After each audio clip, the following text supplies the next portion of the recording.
Shri Chinmaya Sadgurave Namaha. Om Shri Chinmaya Sadgurave Namaha. Om Shri Chinmaya Sadgurave Namaha. Om Shri Chinmaya Sadgurave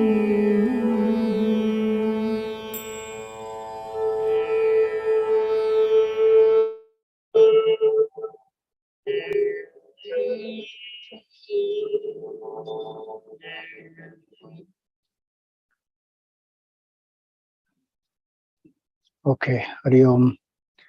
So, some of you want this letter. Just give me 1 minute. I will post it here only.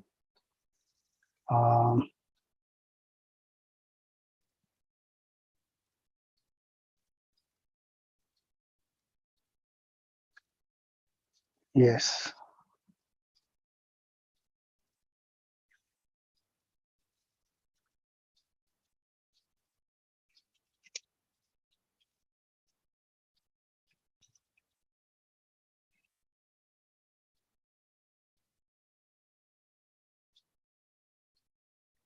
So in this chat window, I'm just posting this letter that we took, different letters that we took.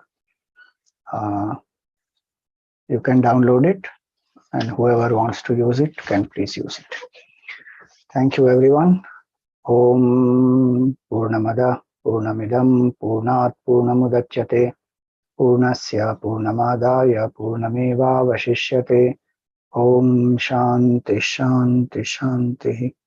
Harihi Om Shri Gurubhyo Namaha. Harihi Om.